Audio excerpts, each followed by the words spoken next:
For the second straight year, the Cubs have sent one of their most prized prospects and maybe a major league ready star to a team to get back one of baseball's most coveted players that everyone seemed to want. Last year was Kyle Tucker.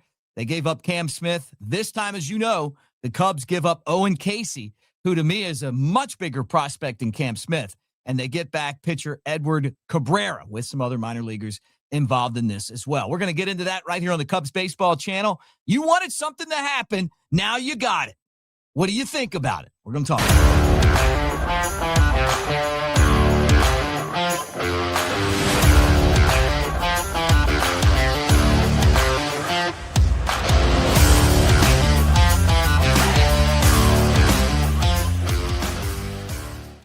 What do you say, everybody? Mick Gillespie, Cubs Baseball channel. And, man, got on here live yesterday when the deal was coming through. And then when it was announced, I was just like, I'm going to need a little time to kind of get my thoughts together on what the significance of this trade is. Now, you know what the deal is. The Cubs go out and they get pitcher Edward Cabrera from the Miami Marlins. We kind of talked about this yesterday, but as you know, he's a fireballer, 27 years old, and he is someone that the Cubs don't have to spend a whole lot of money on, right? I mean, you got him for $3.75 million in 2026, and he's signed for the next 3 years, counting this season, right? What about the scouting report? Elite fastball, 90 to 100. Man, I'll tell you what, it's got amazing life. I mean, if you see this guy pitch in person, it's like sometimes he's throwing like 98 and it's falling off the table at that downhill plane. Generates a lot of weak contact and ground balls. He's got a plus breaking ball, which is really good. It's a slider. It's got good bite to it. There's a lot of depth. Another swing and miss pitch. So you talk about two things that you want, right? You got somebody that can throw hard. It felt like maybe at times last year the Cubs didn't have enough guys like this. And then you got tremendous movement, right? Cabrera's got a solid changeup, definitely a little bit more velocity than other changeups. I mean, this thing's in the 90s, but when you throw 100, 93 is definitely a change of pace. He gets a ton of ground balls, and he's under control for the next 3 years, right?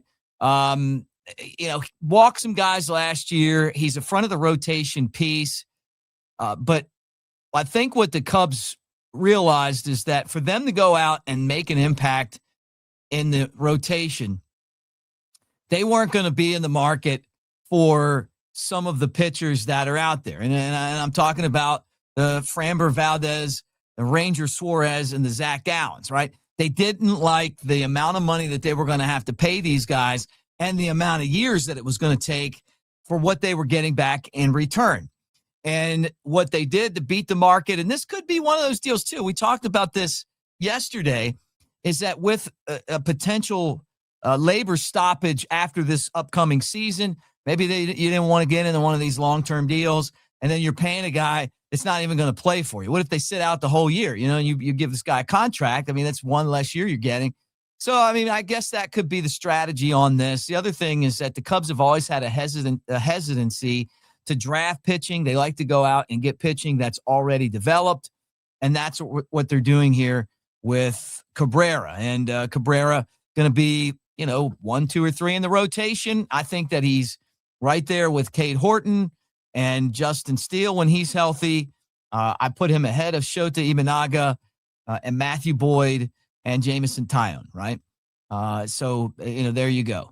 And the Cubs have a pretty deep rotation now, but I wouldn't be surprised if they don't end up trading somebody between now and the time that the season starts. Maybe I don't know that you go into this with 6 starters or 7 starters, right? I know Cade Horton was injured. I'm expecting him to be back. Justin Steele's not going to be ready until some point in the season, maybe like May or June. So, but at the same time, there's a lot of starters here. Colin Ray being one of them. I mean, you got all this depth. I don't know. I mean, maybe I'm wrong. I mean, you can't have enough pitching. I've heard that. Now, the second part of this, and I want to remind you guys about AveD, hats like this. We do cash prizes. That's your place to go hang with us. Hit that QR code. Be a part of AveD Mick Nation. as we try to build this thing. That's our Web3 home. All right, second thing now, this one hurt, okay? I'm not going to lie to you. Cubs send Owen Caissie, Cristian Hernandez, and Edgardo DeLone to the Marlins, okay? Let me start with Owen Caissie. I didn't want to trade Owen Caissie. The only reason that they made this deal is because the Cubs traded Owen Caissie. I would have much rather sent Moises Ballesteros than Owen Caissie. I am a huge Owen Caissie fan, and I think that Owen Caissie has the potential to be a superstar, slugger, masher, whatever you want to call him, in the major leagues. I think the Cubs should have had him in the big leagues earlier last year. I think they wasted time with him in the minor leagues for that full season. There's something about his game that they don't like, and I think that's why they haven't had him there. But when you have Kyle Tucker, not Justin, Kyle Tucker. I've got football in my brain after that missed field goal in that Steelers-Ravens game. Kyle Tucker in the outfield. You got Seiya Suzuki. Maybe you feel like, and I know Tucker's a free agent. We don't know if he's going to sign or not. And that leaves an entirely different conversation, right? Maybe they just felt like they didn't like the fact that Owen Caissie, and the biggest problem that he has is he strikes out a lot. He does. And he definitely has a hole in his swing when it comes to soft stuff from right-handers, middle in. I've seen it. With that said, I haven't seen him play a bunch of games in AAA, so I can't tell you what the adjustment is. But I've seen the strikeout numbers, and they're up there. Once you get past that, this guy is the kind of player that you show up to watch. He's got extremely raw power. I mean, I'm talking about just off the scale exit velocities. We saw that when he was in the big leagues last year. The ball jumps off of his bat. Remember those big red bats that you used to play with as a kid in the backyard? My son has one, because you want everybody to be able to hit the ball, the big red bat, and like the ball hits the bat, the barrel's like this big. That's what his barrel's like. And he's got the ability to hit for power all fields, both against lefties and righties. He is a clutch type of player. You have to worry about him in the lineup. And even though he strikes out a lot, he walks a lot too. So he's on base constantly, whether it's the hits or the walks. Part of the strikeouts are because of his aggressive approach, right? And he swings and misses, and misses off-speed pitches. But I'm telling you, like, this dude is hard to give up because he's the kind of guy that comes back and haunts you. This is the kind of trade right here that gets your front office fired. This is the one where it's like, how did Dontrelle Willis go from the Cubs to the Marlins? And then you're like, well, we traded him, blah, blah, blah. Look, I'm just telling you, you make these deals and you give up talent like this, it could come back and bite you. And there's not a lot of guys that are coming up through the minor leagues that bring the power and the ability to drive in runs like Owen Caissie. He's also, I think, and I know that the scouts grade him a little lower than me.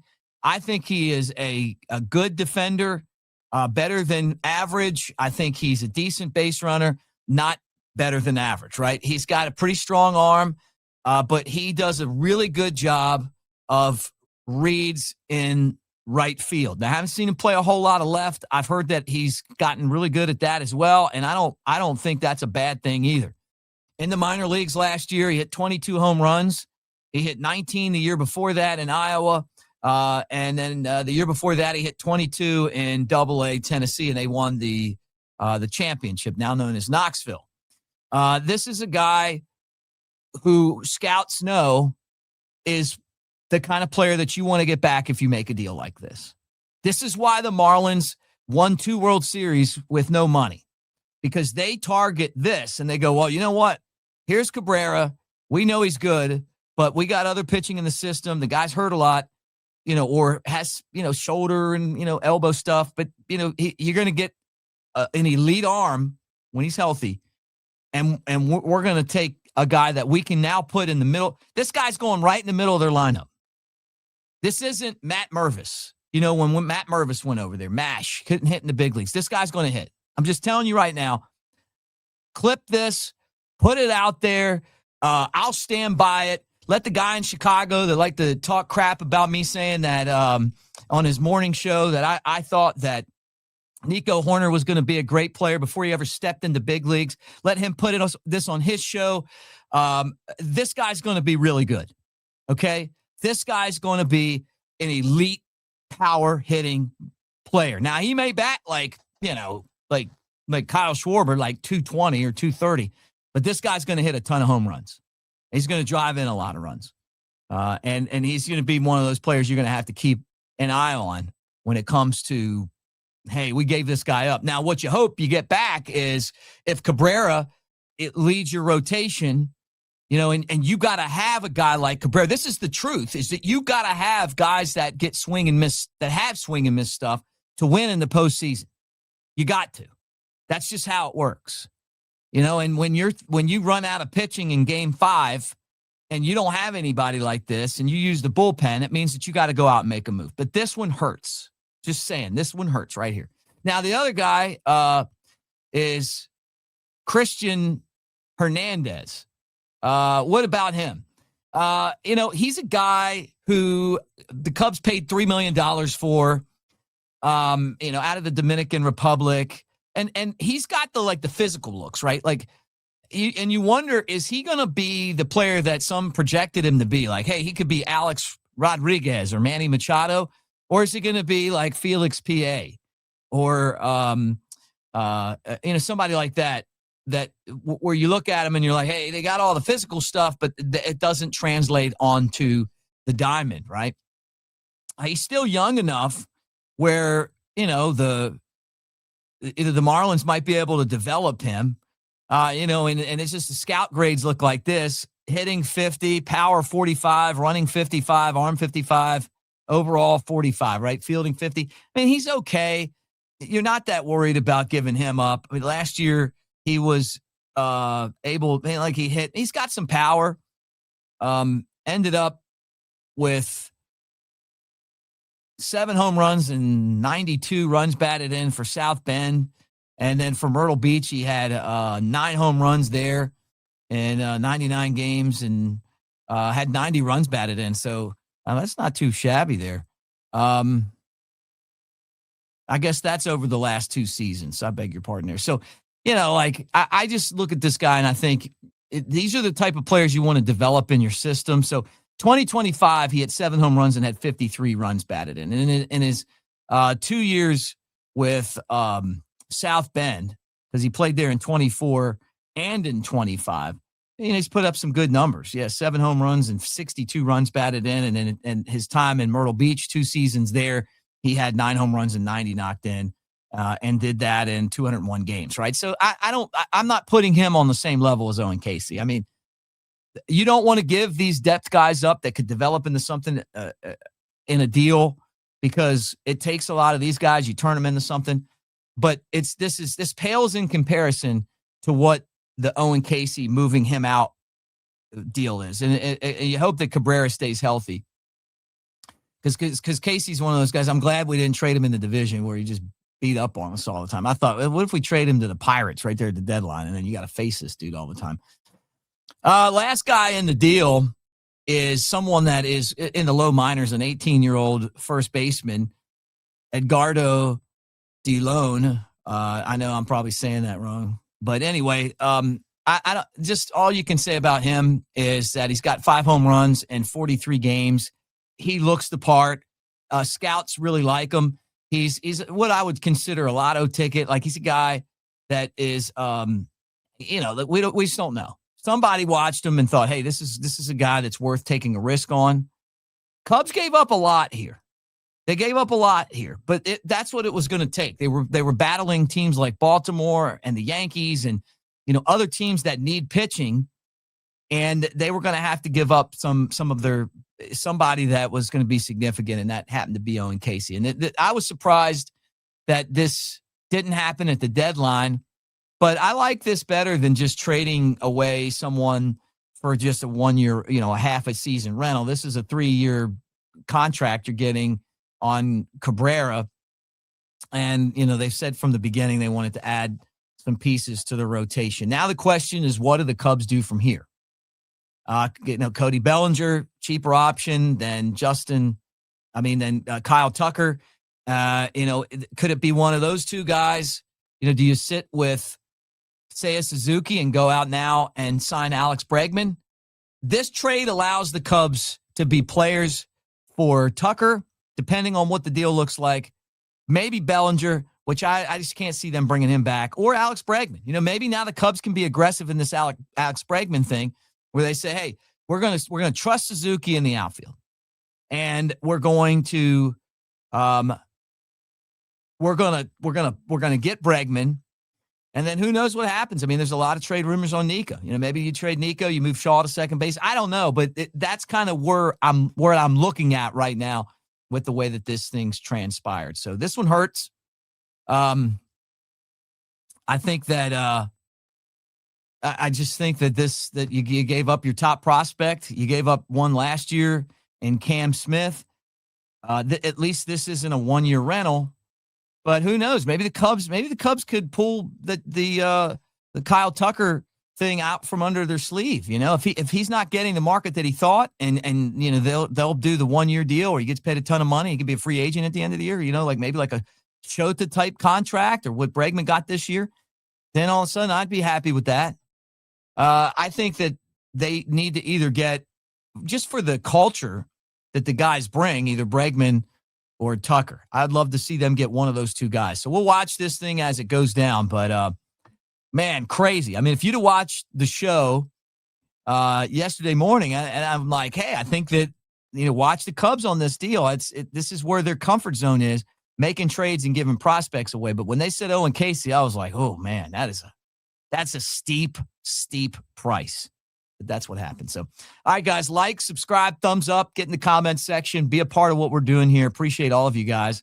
And tell me what you think about this trade. Are you happy with this? Is this something that you feel like will make the Cubs better? Does this get you excited about the Cubs convention now that, you got a little bit of momentum going into that?